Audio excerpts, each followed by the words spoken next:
স্বাগত ৭১ জানালে আপনাদের সঙ্গে আছে আমি রাকিব হাসান। দর্শক, আপনারা জানেন সংবাদ পর্যালোচনা ভিত্তিক নিয়মিত অনুষ্ঠানে আমরা খবরের নানান বিশ্লেষণ করে থাকি। পত্র পত্রিকা, টেলিভিশন, ডিজিটাল মিডিয়া এবং অবশ্যই নিউজ পোর্টালে যে সমস্ত খবরের শিরোনাম হয়ে থাকে আমরা সেই শিরোনামগুলো জানিয়ে দেওয়ার চেষ্টা করি। একই সঙ্গে সেই খবরের সঙ্গে যারা যুক্ত সেই সমস্ত মানুষদেরকে আমরা সংযুক্ত করি আমাদের আলোচনার টেবিলে। আমাদের স্টুডিও এবং অনলাইনে সংযুক্ত থাকা অতিথিরা খবরের ভেতরে ঢোকেন এবং সেখান থেকে আমাদেরকে সেই গুরুত্বপূর্ণ বিশ্লেষণগুলো জানান। সেই ধারাবাহিকতায় আজ আমাদের সঙ্গে আছেন ডেইলি টাইমস অফ বাংলাদেশের উপদেষ্টা, সম্পাদক, সিনিয়র সাংবাদিক ইলিয়াস খান। জনাব ইলিয়াস খান, আপনাকে আমন্ত্রণ জানাচ্ছি, অনেক ধন্যবাদ জানাচ্ছি যে আপনি আমাদেরকে সময়টা দিচ্ছেন।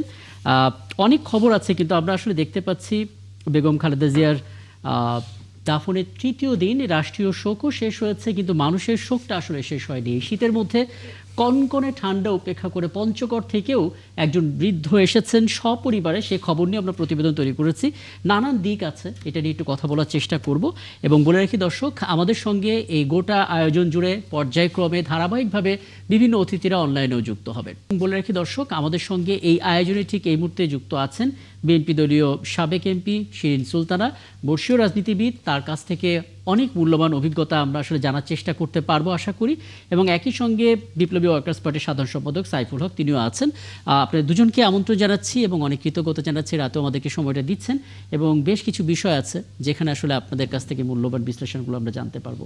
আমি তাহলে শুরু করি এবং জনাব ইলিয়াস খান, আপনাকে দিয়ে একটু আলাপটা শুরু করি। আমরা আসলে বলছিলাম যে রাষ্ট্রীয় শোক 3 দিনের, 3 দিন তো শেষ হয়েছে, কিন্তু মানুষের ভেতরকার যে শোক, সেই শোকটা আসলে শেষ হয়নি। আজকে দেখা গেছে হ্যাঁ, সকাল থেকেই মানুষ, ইভেন কালকে রাত থেকে, শুধু আপনি বলেছেন সিনিয়র সিটিজেনরা আসে না, স্কুল কলেজে একটু আগে আমি দেখলাম একটা ছোট বাচ্চা, তিনি বেগম খালেদা জিয়াকে কীভাবে সম্মান করেন, তিনি যে গণতন্ত্রের কি বলে যে গণতন্ত্র উদ্ধারের নিরলস আন্দোলন করে একটা চমৎকার করে বলছিল একটা বাচ্চা। তো বেগম খালেদা জিয়ার প্রতি তো এই দেশ, শুধু এই দেশ না, সারা পৃথিবীর মানুষ শ্রদ্ধা জ্ঞাপন করেছে আপনাদের এই ভূখণ্ডে। আমি জানি না অন্যত্র কী হয়েছে, পৃথিবীর কোথাও কারো জানা যায় এত মানুষ এসছে, আমার মনে হয় এই দৃষ্টান্ত আর নেই। আমি নিশ্চয়ই এটি যদি আমরা বইপত্র ঘাঁটি হয়তো পাবো যে এত মানুষ, কত লক্ষ, আপনি লক্ষ দিয়ে গুনতে পারবেন না। তো এটি তো মানুষের ভালোবাসা, শ্রদ্ধার কারণে। তিনি এই পুরো জাতির একজন শিক্ষক। তিনি যে পরম সহিষ্ণুতা, তিনি যে আপোষহীনতা, তিনি যে ব্যক্তিত্ব, তার যে ব্যক্তিত্ব ছিল সকল মানুষের অনুকরণীয়। আপনি দেখুন আমাদের দেশে খিস্তি খেউরির রাজনীতি আছে, আমরা জানি রাজনীতিবিদরা একে অপরকে ছোট করেন, যে যতভাবে পারেন গালাগালি করে। যা আমাদের বড় উদাহরণ হচ্ছে আমাদের সাবেক প্রধানমন্ত্রী। তিনি কি করতে, এই বেগম খালেদা জিয়া মারা যাওয়ার পর অনেক ভিডিও আমরা দেখছি যে সাংবাদিক সম্মেলনে ৭১ টিভিরই একজন সাংবাদিক তাকে প্রশ্ন করেছিলেন, আপনি নিশ্চয়ই, আমি জানি না আপনার সেটি চোখে পড়েছে কিনা, যে ফাতেমা যে ম্যাডামের যে গৃহকর্মী ছিলেন, ফাতেমা এখনও আছেন, তিনি যে ম্যাডামের সাথে জেলখানায় গিয়েছেন একজন নিঃসঙ্গ নারীর সঙ্গে, সেটি নিয়ে তুচ্ছ তাচ্ছিল্য করে নানা কৌশলে প্রশ্ন করছিল। একটা বিষয় একটু যুক্ত আমি এটা শেষ করি। তো তখন শেখ হাসিনা এটা উত্তর দিয়েছেন, সেটি ঠিক আছে, বাট পরে আবার দেখালেন মানে এত স্থূল, এত দৃষ্টিকটু, যে ফাতেমা কত দিয়েছি এটা আবার কখন চাই, মানে মেকআপ কখন বেগম খালেদা জিয়া চাইবেন।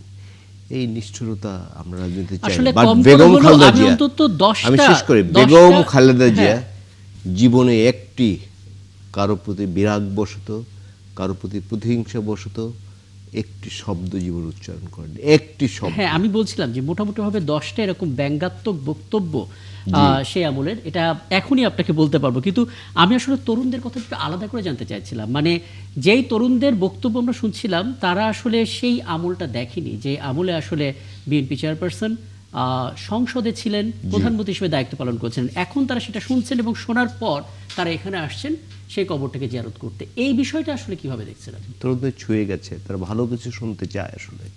আর আমাদের একটা জেনারেশন তো একটু বিপদগামী হয়েছে আমি বলবো, কারণ আমাদের দেশি বিদেশে সকল কিছু ইউটিউবাররা যেভাবে খিস্তি খেউর দিয়ে কথা বলেন, একটা জেনারেশন ক্ষতি কিন্তু হয়েছে। কিন্তু সবশেষে তারা ভালো চায়। আজকে একটি পত্রিকায়, আমরা তো আগে ম্যাডামের যেখানে বিচার হয়েছিল তথাকথিত বিচার ক্যাঙ্গারু কোর্টে, আলিয়া মাদ্রাসা মাঠে আপনি দেখেছেন, তার সেই বুক, সেখানে তিনি যে কথা বলেছেন একটি পত্রিকা ছেপেছে, এত সুন্দর কথা, এত পরিশীলিত, আমি দীর্ঘদিন এরকম কথা শুনিনি। এই যে আমাদের তরুণদের কথা বলছেন, আজকে মাজারে কিন্তু আপনি দেখবেন প্রচুর তরুণরাও এসছে একদম।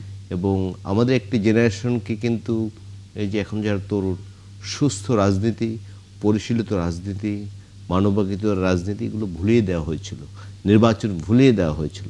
বাট তারা যখন, বিশেষ করে বেগম খালেদা জিয়া যখন মারা যাওয়ার পরে বিভিন্ন গণমাধ্যমে কিন্তু তার কথা এসছে, কারণ 15.5 বছর কিন্তু তার কথা আমরা কোনোভাবে শুনতে পারিনি। না, তার কথা যাতে পত্রিকায় না ছাপে এবং যেন তারেক রহমান, তার যে সন্তান, তার কথা তো কোনো গণমাধ্যমে যাওয়ারই সুযোগ ছিল না, আইন করে বন্ধ করে দেওয়া হয়েছিল।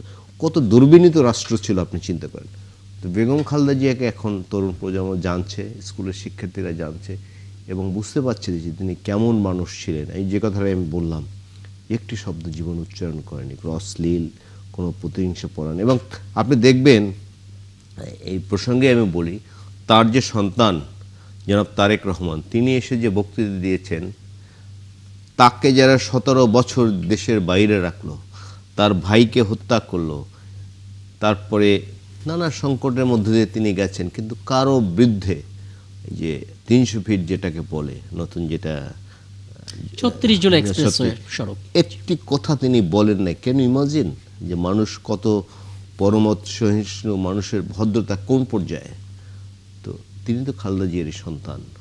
ম্যাডামের প্রতি তরুণরা আকৃষ্ট হচ্ছে এই কারণে নানা উস্কানি দেওয়া হয়েছে, উস্কানিমূলক কথা বলার জন্য। মানে সাধারণত যেটা আপনি শুরু করলেন যে রাজনীতিবিদদের একটা বড় অংশই বলা যায় যে মাইক্রোফোন হাতে পেলে হ্যাঁ, যে ভাষায় কথা এবং যতক্ষণ ধরে কথা, সেই জায়গায় আসলে পরিমিতিবোধটা খুব প্রয়োজন ছিল। যে জায়গায় হয়তো উদাহরণ হিসেবে আমরা বেগম খালেদা জিয়া এবং এখন সাম্প্রতিক সময় তারেক রহমানকে আমরা তিনি শুনতেন, তিনি বলতেন কিন্তু কম। আমি একটু শিরিন সুলতানা আপনার কাছে আসতে চাই, কারণ আপনি যতটা স্পষ্ট করে এবং গভীরভাবে বিশ্লেষণ দিতে পারবেন এটা অনেকেই পারবে না, কারণ দীর্ঘ একটা রাজনৈতিক কেরিয়ার জুড়েই আপনি বিএনপি চেয়ারপারসন বেগম খালেদা জিয়ার সাথে ছিলেন, খুব কাছ থেকে তার রাজনৈতিক প্রজ্ঞাগুলো বিশ্লেষণ করার সুযোগ হয়েছে। বোধ করি আপনি নিজেও সেই জায়গা থেকে অনেক কিছুই উপলব্ধি জায়গায় এনেছেন। দুটো বিষয় কেবল আপনার কাছে জানতে চাই। প্রথমত, ভারসাম্যপূর্ণ কূটনীতি এবং মধ্যপন্থী রাজনীতির কথা যেটা আমরা শুনে থাকি, বেগম খালেদা জিয়া আসলে কিভাবে এই সিদ্ধান্তগুলো নিতেন? তার রাজনৈতিক প্রজ্ঞার জায়গাটা আপনার কাছে কোন জায়গাটাকে খুব বিশেষ বলে মনে হয়েছিল, যদি ছোট করে একটু স্মৃতিচারণ করতেন। ধন্যবাদ। আপনার মাধ্যমে আমার যে সহ আলোচক এবং যারা আপনার দর্শক শ্রোতা শুনছেন, সকলকে আমার পক্ষ থেকে এবং দলের পক্ষ থেকে শুভেচ্ছা অভিনন্দন। আসলে আপনারা দেখেছেন যে বেগম খালেদা জিয়া যে কথাগুলো ইদানিং অনেকেই বলছেন যে বেগম খালেদা জিয়া সকল দলের সিনিয়র নেতাদের মতামতের অনেক প্রাধান্য দিতেন এবং আপনারা দেখেছেন তিনি কোনো সিদ্ধান্ত এককভাবে নিতেন না। তিনি দলের যে স্থায়ী কমিটির বৈঠক ছাড়াও তিনি প্রতিদিন, আপনারা দেখেছেন প্রতিদিন তিনি গুলশান অফিসে আসতেন এবং প্রতিদিন কোনো না কোনো সিনিয়র 2-3 জন নেতাকে ডেকে এনে প্রতিটা বিষয়ে তিনি জানার চেষ্টা করতেন এবং তাদের পরামর্শ নিতেন। এবং তিনি ওই যে কথাটি বলেছেন, তিনি বলতেন কম, শুনতেন বেশি। এবং এই যে ধরেন সকল মতের প্রাধান্য দিয়ে একটি সিদ্ধান্ত গ্রহণ করা, হ্যাঁ, তবে এটা ঠিক যে বেগম খালেদা জিয়া তিনি নিজে যেটাকে খুব পরিশুদ্ধভাবে যে সিদ্ধান্তগুলো নিয়েছেন, সেই সিদ্ধান্তগুলি সঠিক হয়েছে। আমরা সেটা পরবর্তীতে দেখেছি। এবং ধরেন কিছু সিদ্ধান্ত খুবই কমই তার জীবনে, 2-4টা যেটু ভুল হয়ে থাকে সেগুলো সঠিক হয়নি কোনো ক্ষেত্রে যদি না হয়, সেটা দেখা গেছে যে কেউ বা কারো মাধ্যমে বেগম খালেদা জিয়াকে বুঝানো হয়েছে। কিন্তু তিনি তার নিজে সকলের কাছ থেকে জেনে শুনে যে সিদ্ধান্তগুলো নিয়েছেন সেগুলো সঠিক হয়েছে এবং সেটি জনগণের পক্ষে গেছে এবং গণতন্ত্রের পক্ষেই গেছে। আমি এইভাবে বলতে চাই যে বিগত দিনে আমরা দেখেছি বেগম খালেদা জিয়া বিশেষ করে স্বৈরাচার এরশাদ বিরোধী আন্দোলনে, তখন কিন্তু আমাদের আপনারা দেখেছেন যে বিএনপির অনেক নেতারাই তখন যারা শহীদ রাষ্ট্রপতি জিয়াউর রহমানের সাথে ছিলেন, তারা কিন্তু বেগম খালেদা জিয়ার সাথে, এরশাদ বিরোধী আন্দোলন অনেকেই তার সাথে ছিলেন না। তিনি একা বলতে পারেন একাই এই দলটাকে এগিয়ে নিয়ে গেছেন, আন্দোলনটাকে এগিয়ে নিয়ে গেছেন। সেই সময় আমরা যারা ছাত্র ছিলাম, আমরা ধরেন ছাত্ররাই তার মেইন সহযোগী ছিলাম এবং ছাত্র দলের নেতৃত্বেই সর্বোপরি বাংলা জাতীয়তাবাদী দলের মানে সেই গঠন প্রক্রিয়া বলেন এবং সারা বাংলাদেশের যে বিস্তৃতি, সে সময় আমরা দেখেছি ছাত্রদলের মাধ্যমে সেটা হয়েছে। এবং সেই যে ছাত্রদলের বিস্তৃতি, এটা যদি বলেন সম্পূর্ণটাই বেগম খালেদা জিয়ার কৃতিত্ব। তিনি যেভাবে আমাদের ছাত্রদলের ছাত্র নেতা নেত্রীদেরকে তিনি যেভাবে আদর করেছেন, তিনি সেভাবে তিনি কোনো কাজ ভুল হলে তিনি ধমকও দিয়েছেন। তিনি কাজটা বুঝে নিয়েছেন এবং পরবর্তীতে দেখুন যে ছাত্রদলের নেতৃত্বেই ডাকসু এবং ডাকসুর নেতৃত্বে 91 নির্বাচন, এরশাদের পতন এবং পরবর্তীতে নির্বাচন, এবং সেই নির্বাচনের মধ্য দিয়ে আমরা দেখেছি যে বাংলা জাতীয়তাবাদী দল ক্ষমতায় এসেছে।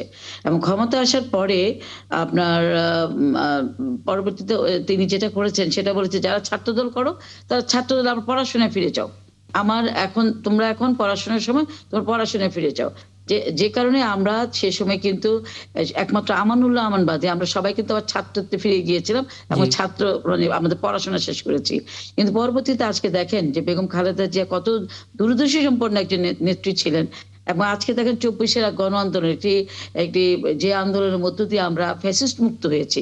এখানে আপনি দেখবেন এই 90-এর আন্দোলনের 24-এর আন্দোলনের একটা পার্থক্য আপনারা খেয়াল করবেন, যেটা আমি সবসময় বলি যে 24-এর আন্দোলনে ছাত্র নেতারা আমাদের চেয়ে অনেক বেশি মনে হয়, মানে ওরা চালাকি বলবো, মানে আমাদের চেয়ে অনেক খারাপ দৃষ্টিতে বলবো না, ভালোভাবেই বলবো যে তারা নিজেদেরটা বুঝে নিতে পেরেছে। কিন্তু আমরা যেটা মনে করেছি যে আমাদের দায়িত্ব, আমাদের দলের সিদ্ধান্ত একটা স্বৈরাচারের পতন ঘটিয়ে দেশের মানুষকে দেশের গণতন্ত্র পুনঃপ্রতিষ্ঠা করা, দেশের মানুষের অধিকার প্রতিষ্ঠিত করা।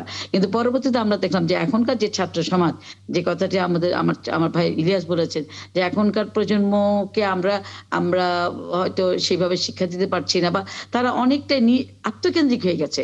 মানে দেশের প্রতি যে একটা দায়িত্ব, যেটা আমরা বেগম খালেদা জিয়া থেকে শিখেছি, সেখান থেকে মনে হয় আমাদের এখনকার ছাত্ররা আমরা একটু দূরে সরে যাচ্ছি।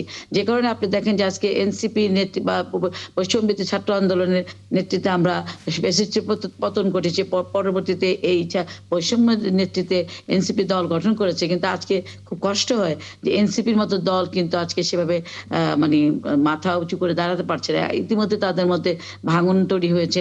তো এই যে বলবো যে একজন নেত্রীর প্রজ্ঞার মধ্য দিয়ে, একজন নেত্রীর অসীম সাহস এবং ধৈর্যের মধ্যে দিয়ে এই যে একটা দলকে পরিচালনা করা, এবং শুধু দল পরিচালনা, দেশকে পরিচালনা করা। পরবর্তী দিন যে 91 যে সরকার বলেন, 2001-এর সরকার, এবং এই যে তার যে আপনার অভিজ্ঞতা এবং তার যে এই যে সকলকে নিয়ে সকলের পরামর্শ নিয়ে দেশকে পরিচালনা করা, দলকে পরিচালনা, এটা একটা বড় ধরনের। আপনি খুব চমৎকার করে একটা পয়েন্টে এনেছেন। আমি আসলে ধন্যবাদ জানাচ্ছি আপনাকে এই অর্থে যে আমি সেখানে আসতাম, কারণ আমরা যখন তারেক রহমানের স্বদেশ প্রত্যাবর্তনের সময় ওনার ক্যারিয়ারের বিভিন্ন অংশ নিয়ে আলাপ করছিলাম, আমরা দেখছিলাম ওনার বয়স যখন 30-এর উপরে, 30 থেকে 35-এর মাঝামাঝি, তখন ওনার মন্ত্রী হওয়ার বড় মানে সুযোগ ছিল, কিন্তু তিনি সেটা করেননি। তিনি সেটা বাদ দিয়ে রাজনীতির সঙ্গে যুক্ত হয়েছেন বোঝার জন্য, মানে তরুণদের যে নিজেদেরকে পরিণত করার যে একটা সুযোগ, সেই সুযোগটা তিনি নিয়েছেন, যেটা এখনকার সময় একটু কমই দেখা যাচ্ছে। আমি এটা নিয়ে নিশ্চয়ই আপনার সঙ্গে কথা বলবো, একটা বিরতিতে যাব এবং বিরতির পর ফিরে এসে জনাব সাইফুল হক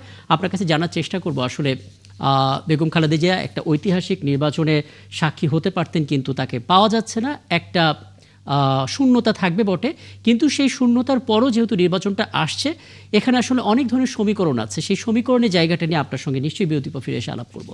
শিরিন সুলতানা বলছিলেন এবং একই সঙ্গে জনাব ইলিয়াস খান তিনিও বলছিলেন, সেটা একটু আপনার কাছে জানতে চাই। মানে আজকে একটা বড় খবর হচ্ছে, খালেদা জিয়ার কবর জিয়ারত করেছেন 90-এর সর্বদলীয় ছাত্র ঐক্যের নেতারা। 90-এ একটা বড় আন্দোলন, যে ছাত্ররা আন্দোলন করেছিল, আন্দোলন শেষে তারা পড়ার টেবিলে ফিরে গেছে। এবং আমি যখন আপনার সাথে কথা বলছি, একজন রাজনীতিবিদ সাইফুল হক, তিনি দীর্ঘদিন ধরে রাজনীতি করে একটা প্রজ্ঞা সঞ্চয় করে পরিণত হয়ে তিনি একটা বড় জায়গায় নিজেকে দেখছেন বা আমরা দেখতে পাচ্ছি। কিন্তু এখন যেটা হচ্ছে যে পড়ার টেবিলে ফিরে না গিয়ে আগেই যদি শক্ত রাজনীতি এবং তারপর খুব দ্রুত মেম্বার অফ পার্লামেন্ট হয়ে যাওয়ার স্বপ্ন ছাত্ররাই দেখা শুরু করে, রাজনীতি আসলে কতটা প্রজ্ঞাময় হয় আপনার জায়গা থেকে একটা অবজারভেশন। জি, আপনাকে ধন্যবাদ। এই অনুষ্ঠানের প্রিয়ভাজন আলোচক বৃন্দ, আর এই মধ্যরাতে দর্শক শ্রোতা যারা দেখছেন দেশে এবং বাইরে, আপনাদেরকে আমি সালাম জানাই এবং শুভেচ্ছা জানাই। আমাদের আমাদের যে ছাত্ররা এবার ফ্রন্ট লাইনার, যারা জুলাই আগস্টের গণঅভ্যুত্থানে যারা একটা অসাধারণ বীরত্বব্যঞ্জক ভূমিকা পালন করেছেন, জি তরুণরা এবং যুবকরা, এই যুবকের মধ্যে শুধু ছাত্র বা মধ্যবিত্ত নয়, শ্রমজীবী সাধারণ মানুষ, নিম্নবিত্ত মানুষ, রাজনৈতিক দলের হাজারো তরুণ ছাত্র যুবক কর্মীরা সবাই সবাই এখানে ছিলেন।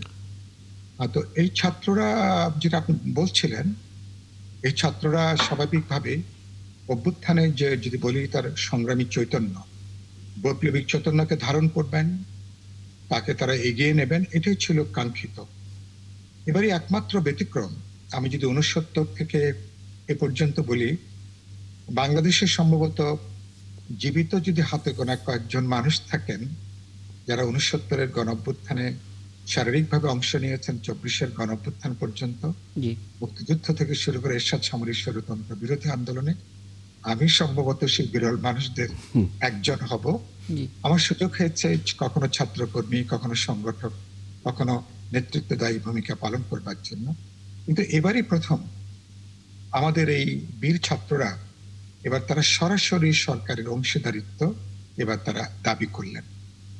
তো সেটা দাবি করতে যে তারপরে তারা, তো আপনি জানেন যে পরপরই রাজনৈতিক দল গঠন করলেন সরকারি থেকেই, এবং সরকারের আশ্রয় প্রশ্রয়ে, এবং এটা যে কারণের জন্য তাদের যে বিশাল সম্ভাবনা যেটা ছিল শুরুতে, সেটা কিন্তু হোঁচট খেল। আরেকটা খুব গুরুত্বপূর্ণ কথা, যে এবং আমি এটার জন্য ছাত্রদেরকে যত না দায়ী করি, আমি যারা সরকারের প্রধান নীতি নির্ধারক আছেন অন্তর্বর্তী সরকারের, আমি তাদের বিবেচনা বোধটাকে বেশি আমি দায়ী করতে চাই। যেসব আমি সময়ের জন্য যেসব শব্দ বাক্য তাদের সম্পর্কে বলা হয়েছে, এবং অনেকটা যারা সরকার গঠন করলেন, এবং অনেকটা যেন তাদের একটা নিরাপত্তা বেষ্টনী হিসাবে ছাত্রদেরকে এই উপদেষ্টা মণ্ডলীতে যুক্ত করা হয়েছে। হ্যাঁ, ছাত্ররা চাইছিলেন, আমি নিশ্চয়ই মনে করি তাদেরকে আলোচনা করে বুঝিয়ে তাদেরকে এটার বাইরে রাখা যেত, এবং খুব দুর্ভাগ্যজনক বা অল্প দিনেই অন্য কোনো গণজাগরণ গণঅভ্যুত্থানের অংশীজনরা বা লিডারশিপ বা ফ্রন্ট লাইনাররা, ছাত্র তরুণরা এরকম বিতর্কিত হননি। এবার মাত্র অল্প দিনে, কমাসের মধ্যেই তারা যে পরিমাণ বিতর্কিত হয়েছেন, দুর্নাম নিয়েছেন, নানা ধরনের অর্থনৈতিক দুর্নাম এবং কেলেঙ্কারির সাথে তাদের নাম যুক্ত হয়েছে, এটা আমাকে এটা লজ্জিত করেছে, বিব্রত করেছে, এবং আমার খুব খুবই বাজে ধরনের প্রতিক্রিয়া হয়েছে আমার মানসিক ভাবে। তারা কেবল তাদের ভবিষ্যৎটাকে তারা নষ্ট করেননি, গোটা একটা প্রজন্ম, যে প্রজন্ম আজ থেকে 5 বছর 10 বছর পরে যারা সমগ্র দেশের যারা হাল ধরবেন, কেবল রাজনৈতিক মঞ্চে নয়, দেশের সামগ্রিক অর্থে। এবং সেই তরুণ প্রজন্ম কিন্তু এটা দেখার পরে তারা হতাশ হয়েছেন, তাদের স্বপ্নটা অনেকের দুঃস্বপ্নে পরিণত হয়েছে, তারা হতাশ হয়েছেন। এবং এটা আমি সরকারের দায় দায়িত্ব অনেক বেশি মনে করি।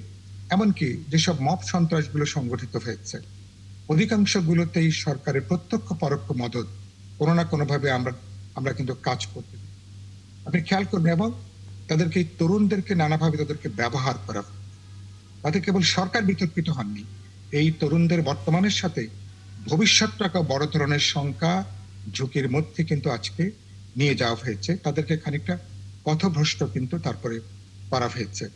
আমি তরুণদেরকে অসম্ভব ভালোবাসি, যারা তরুণরা দল গঠন করেছেন, এবং যারা নানাভাবে, তারা তো অনেকেই আমার কন্যার চেয়ে অনেকে বয়সে তারা অনেক ছোট, ফলে আমি তাদের বিশাল যে সম্ভাবনা, আমি বরাবরই সেটাকে আমি স্বাগত জানিয়েছিলাম। কিন্তু যেটা খুব গুরুত্বপূর্ণ সেটা হলো যে তারা রাজনীতিকে মনে করেছেন, আমি প্রায় বলি যে এটা অর্থাৎ ওই T20 ম্যাচের মতন, অথবা ওয়ান ডে যে ক্রিকেট খেলার মতন। কিন্তু রাজনীতি যে T20 ম্যাচ নয়, অথবা ওয়ান ডে খেলা নয়, এটা যেটা 5 দিনের একটা টেস্ট ম্যাচের মতন দীর্ঘ চড়াই উতরাই, লড়াই সংগ্রাম, আঁকা বাঁকা পথ, আগু পিছু পথ আছে, ঝড় বন্যা জলোচ্ছ্বাস আছে, শীত গ্রীষ্ম বর্ষা শরৎ হেমন্ত আছে, কিন্তু তারা ওই যে আছে না, ভিনি ভিসি ভিডি, এলাম দেখলাম জয় করলাম।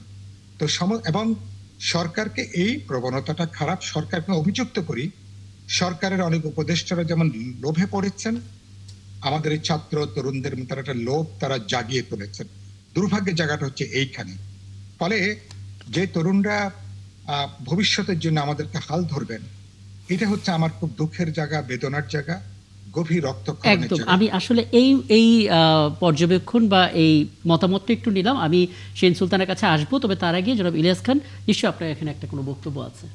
সাইফুল ভাই তো চমৎকার করে বলেছেন, এবং একটু আগে আমি অফেয়ার আপনাকে বলছিলাম যে 69-এর গণঅভ্যুত্থান, 71-এর মহান মুক্তিযুদ্ধ, সর্বশেষ 90-এর স্বৈরাচার বিরোধী আন্দোলন, সবাই আন্দোলন করে, সব ইভেন যারা মুক্তিযুদ্ধ করেছে 71-এ, তারা কিন্তু টেবিলে ফিরে গেছে।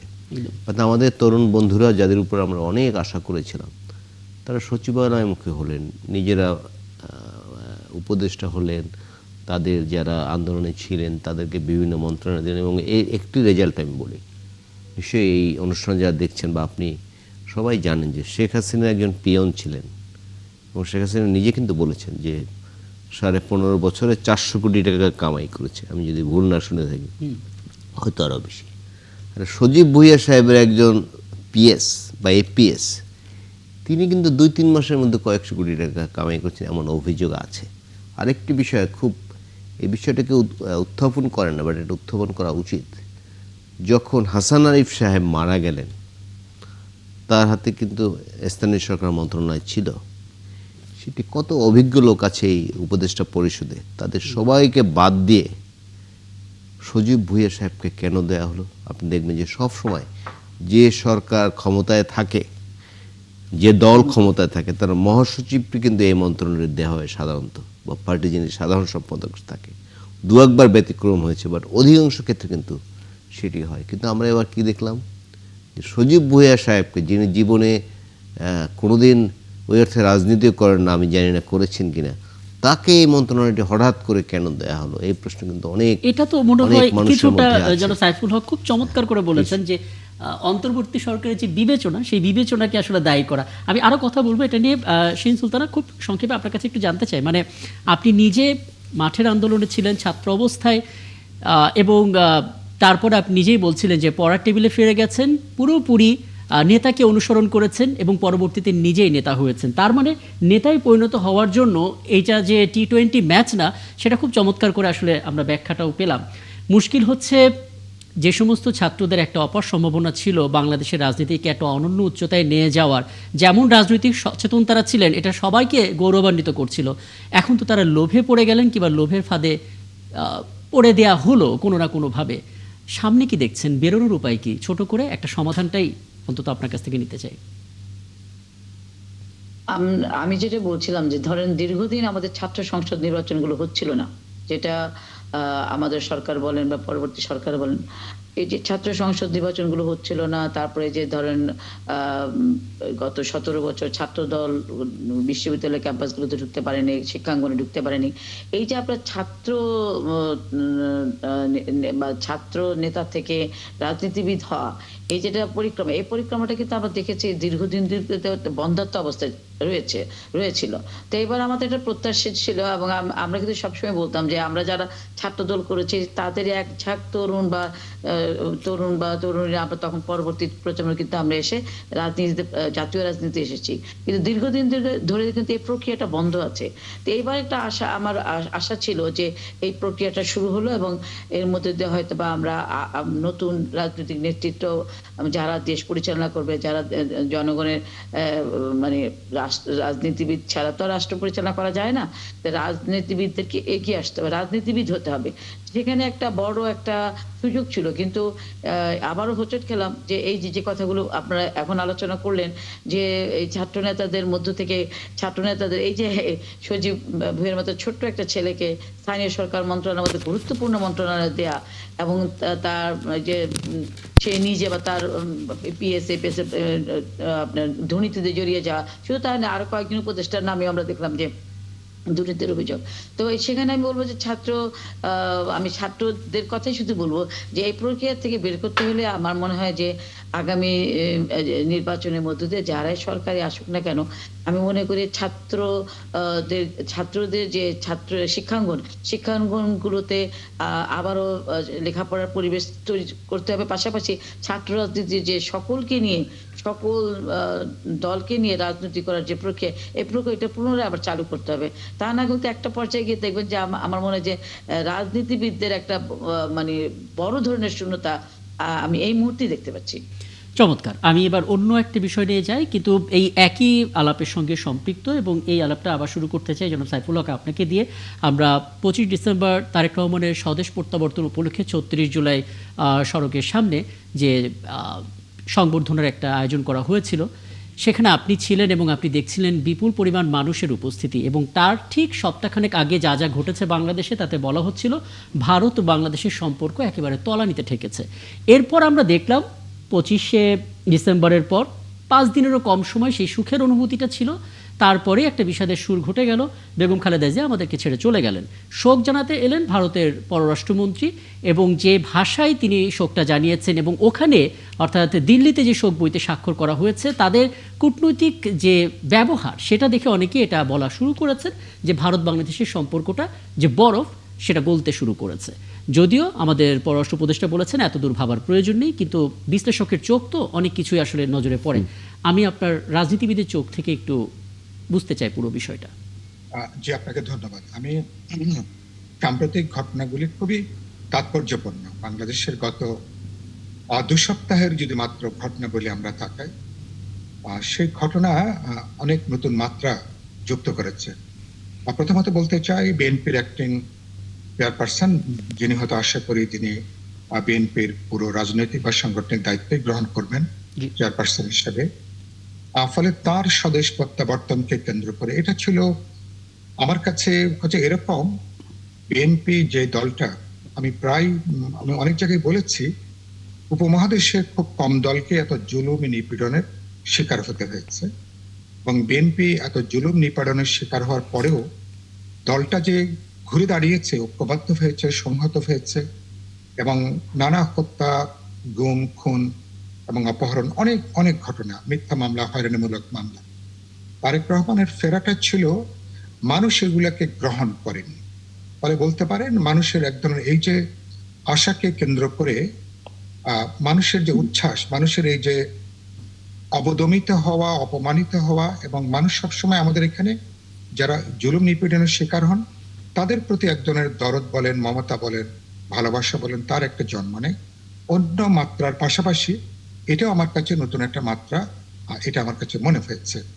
তারপরে বেগম খালেদা জিয়ার তার যে প্রয়াণ, এই প্রয়াণের পরে আমরা জানা যায় সম্ভবত সমকালীন সময়কালে এত বৃহত্তর জানাজা আর কোথাও হয়নি। ইতিমধ্যে আমি বলেছি এর মধ্যে দরদ আছে, ভালোবাসা আছে, এর মধ্যে শ্রদ্ধার বহিঃপ্রকাশ আছে। একই সাথে যেটা বললাম যে মানুষটা প্রায় 4 দশক ধরে, ব্যক্তি মানুষের দুর্বলতা থাকে, সব বিরুদ্ধে থাকে, তিনি যখন সরকার পরিচালনা করেছেন সব কাজ ভালো করেছেন এরকম কথাটা জোর দিয়ে বলা যাবে না, কিন্তু সামগ্রিকভাবে গণতন্ত্রের প্রশ্নে, গণতান্ত্রিক অধিকারের প্রশ্নে মানুষের, এবং আমাদের এখানে মানে বাংলাদেশ একটা স্বাধীনভাবে দাঁড়াবে এবং বাংলাদেশের জাতীয় স্বার্থ, নিরাপত্তা, সার্বভৌমত্বের প্রশ্নে তার যে আপোষহীন দৃঢ়তা, এবং মানুষ এটা গ্রহণ করেছে, এবং এটা নিপীড়িত দলের পক্ষে। ক্ষমতার বাইরে থেকে কোনো মানুষ এত বড় শ্রদ্ধা পৃথিবীর কোথাও পেয়েছেন কিনা সেটা বলাটা খুবই সমস্যাজনক হবে।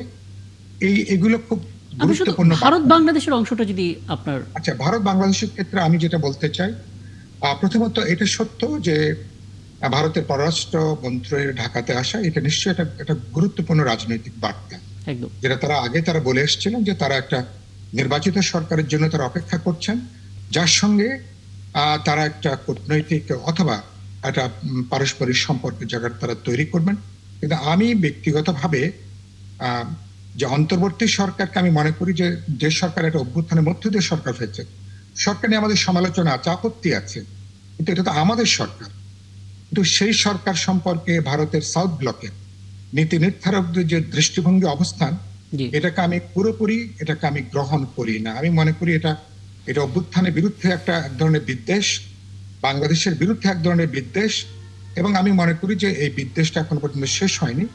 কিন্তু এখন তারা এটা নিশ্চয়ই একটা অন্তর্বর্তী সরকারের চেয়ে নিশ্চয়ই তারা অপেক্ষা করবেন নির্বাচিত সরকারে। ইলেক্টেড গভর্নমেন্ট, যে গভর্নমেন্টের পপুলার ম্যান্ডেট আছে, যারা স্থায়িত্ব হবে সরকারে, এই সরকারের কাছে কেবল ভারত কেন, অনেক ডেভেলপমেন্ট পার্টনার অপেক্ষা করছেন এ ধরনের ভবিষ্যতে এই সরকারের সঙ্গে কাজ করবার জন্য।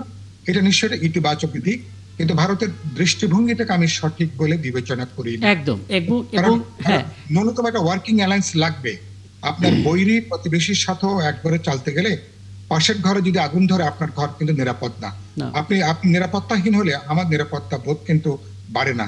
এই বিবেচনা বোধগুলো না থাকলে তার মানে যে এটা হতে ন্যারেটিভটা পারে। তারা বাংলাদেশ নিয়ে এবং বাংলাদেশের অন্তর্বর্তী সরকার নিয়ে তাদের ছিল, সেই জায়গাটা তো পরিবর্তনের দাবি রাখে, কিন্তু কিছুটা হলেও এই জায়গাটা একটা আশাবাদ তৈরি হলো যে ভাষায় তারা শোকটা জানালেন যে আয়োজনের মধ্য দিয়ে। আমি এটাকেই জনাব ইলিয়াস খান আপনার নজরে আনবো। ইট ডাজন্ট মিন যে এই সরকারের সঙ্গে তাদের খুব না। সম্পর্কের বরফ গলছে, আজকে তা আমাদের নয়। প্রতিবেদন কিন্তু হলো তারা বলেছে এটি যে নির্বাচিত সরকারের দিকে তারা তাকিয়ে ইয়েস, এটি প্রমাণ করে তাকে কারণ ভারতের অল্টারনেটিভ নাই। আপনি দেখবেন যে ভারতের কাছে বাংলাদেশ কিন্তু একটা বড় বাজারও, একটা ছোট্ট একটা দেশ, 18 কোটি মানুষ, এবং ভারতের অনেক নাগরিক আছেন এখানে, বড় বড় পদে চাকরি করেন, এবং নানা কিছু ঘটেছে আমরা জানি 15.5 বছরে। বাট হঠাৎ করে এই সম্পর্কটি খারাপ হয়ে গেছে, এটা একপাক্ষিক খারাপ হয়েছে, ভারতের পক্ষ থেকে খারাপ করেছে। কারণ তারা এই যে যারা দুর্বিনীত শাসন চালিয়েছে, ফেসিস্ট শাসন ব্যবস্থা যারা টিকিয়ে রেখেছিল, তাদেরকে কিন্তু তারা আশ্রয় দিয়েছে। এবং সাম্প্রতিককালে সাবেক প্রধানমন্ত্রী শেখ হাসিনা, তার কিন্তু ফাঁসিও হয়েছে, এবং ফাঁসির আসামি সেখানে আছেন, সাবেক স্বরাষ্ট্রমন্ত্রী আছেন। তো এটি তো বাংলাদেশের প্রত্যাশা না। আসলে হয়েছে কি, ভারতের দেখবেন যে কোনো প্রতিবেশীর সঙ্গে ভালো সম্পর্ক নেই। আপনি দেখুন চিরবৈরী পাকিস্তান, চিরবৈরী বলা হয়। তারপর ধরুন নেপাল। প্রায় নিয়মিত বিরোধীদের যুদ্ধ করে কিন্তু ভারত। তারপর ধরুন চীন, একটা বিরাট প্রতিবেশী, তার সাথে সম্পর্ক ভালো নয়। আমি দীর্ঘদিন চায়না ছিলাম, চায়নার মানুষ যত জাতিগোষ্ঠী ঘৃণা করে, এর মধ্যে জাপান এবং ভারত, যাই হোক সেটি ভিন্ন প্রসঙ্গ। তারপর ছোট্ট দেশ নেপাল, নেপালের কালচার হচ্ছে বা রাজনৈতিক সংস্কৃতি হচ্ছে, যখন যিনি প্রধানমন্ত্রী হবেন তিনি ভারত দিল্লি সফর দিয়ে শুরু করবেন, কিন্তু তিনি আগে চলে গেছেন চায়না। তারপর তো ছোট্ট একটি দেশ, 4 লক্ষ মানুষ মাত্র, মালদ্বীপ, সেখানে চীনপন্থীরা ক্ষমতায়, শ্রীলঙ্কায় চীনপন্থীরা ক্ষমতায়। বাংলাদেশের সঙ্গে শুধু বাংলাদেশের মানুষের সঙ্গে না, একটি দলের সঙ্গে তাদের সম্পর্ক ছিল। এবং এখানে কিন্তু ভারতের সবগুলো দলই কিন্তু এক। এখন দেখুন তারা ইনক্লুসিভ নির্বাচনের কথা বলছে ভারত, বাট এই যে 15.5 বছরে বিনা ভোটে এক ধরনের বা প্রহসনের ভোটে শেখ হাসিনা টিকে ছিলেন, কোনোদিন কিন্তু একটা প্রশ্ন করেনি, বরং এটি আরও আগ বাড়িয়ে কংগ্রাচুলেট করেছেন। এবং যে এই বিনা ভোট, এই রাতের ভোট, ডামি ভোট কিভাবে করা যায় সর্বাত্মক সহযোগিতা করেছেন। ইভেন তাদের প্রেসিডেন্ট, পররাষ্ট্রমন্ত্রী এসে পর্যন্ত সহযোগিতা করেছেন।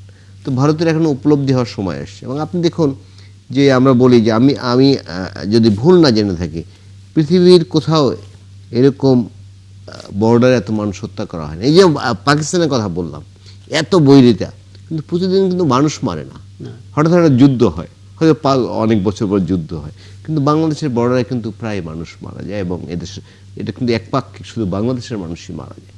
এটা তো আমাদের প্রত্যাশা না। আমাদের নদীগুলো বাদ দিয়ে রেখেছে। এই আওয়ামী লীগ থাকতে তো একটি কথা বলেন। আপনি জানেন শহীদ রাষ্ট্রপতি জিয়া রহমান এটি কিন্তু প্রথম জাতিসংঘে তুলেছিলেন, এই যে ফারাক্কা পানি আটকে যে আমাদের, এবং ন্যায্যতা শব্দটা প্রয়োগ করেছিলেন তিনি সেখানে। করেছিলেন। আমরা আসলে সেই ন্যায্যতার জায়গা থেকে সরে এসে নতজানুতে পরিণত হয়েছিলাম একটা সময়, এবং যে কারণে হয়তো একপাক্ষিক ব্যাপারটা তৈরি হয়ে গেল। আমি এটা নিয়ে আলাপ করব, একটা বিরতি তো যেতেই হচ্ছে, এবং বিরতির পর ফিরে এসে শিরিন সুলতানা, আপনার কাছে প্রশ্নটা করে রাখি। প্রথমত, মধ্যপন্থার রাজনীতির কথা নিয়ে তো আলাপ হয়েছে, এখন ভারসাম্যপূর্ণ কূটনীতিটা কিভাবে করা যায়, বিএনপি অন্তত সেই দিক থেকে কতটা পরিণত হয়েছে ঠিক এই মুহূর্তে, সেটা একটা ধারণা নেব। পাশাপাশি এখন আসলে বিদ্রোহী প্রার্থী বা স্বতন্ত্র হয়ে বিএনপির মধ্য থেকেই নির্বাচিত হওয়ার চেষ্টা, সেই চেষ্টা নিয়েও কথা হচ্ছে। সেটা কিভাবে আসলে সামলানো যায় বা সেটা কতটা চ্যালেঞ্জ হতে পারে সেটা নিয়েও আলাপ করবো ছোট্ট একটা বিরতির পর ফিরে এসে। অনেক ধন্যবাদ দর্শক সাথে থাকার জন্য। ৭১ জার্নালে আরও একবার আমরা ফিরে এলাম এবং আমাদের সঙ্গে আমাদের অতিথিরা আছেন। সেই সুলতানা, দুটো বিষয় আসলে জানার ছিল আপনার কাছে। প্রথমত আমাদের এই আগে আলোচনা থেকে একটু জানার চেষ্টা করব যে এবার যে শোকস্তব্ধ একটা সময় আমরা কাটাচ্ছিলাম, সে সময় ভারতের পররাষ্ট্রমন্ত্রীও শোক জানিয়েছেন, কিন্তু সেই শোকের পর একটা আলোচনা আসছে সৌহার্দ্যতা হয়তো বাড়ছে, বাংলাদেশ ভারতের সম্পর্কের যে টানাপোড়েন সেটা কমছে।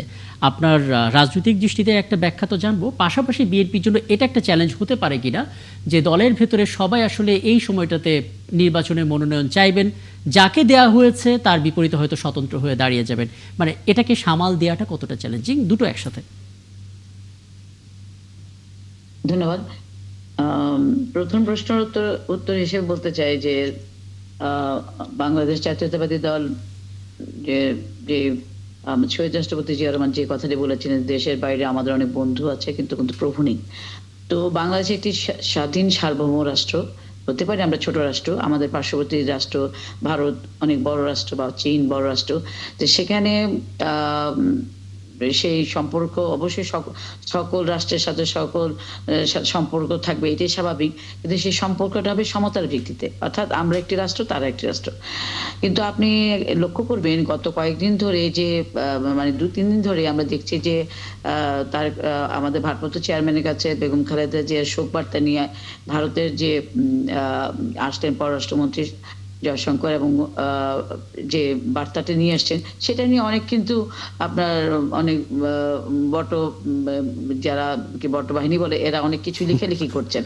তো সেখানে আমি যেটা বলতে চাই যে তারা বিভিন্ন রকমের দোষারোপ করতে যাচ্ছেন বিএনপির উপরে, যে বিএনপির সাথে কোনো সম্পর্ক হয়েছে কিনা, এরকম একটা কথা তারা বলার চেষ্টা করছে।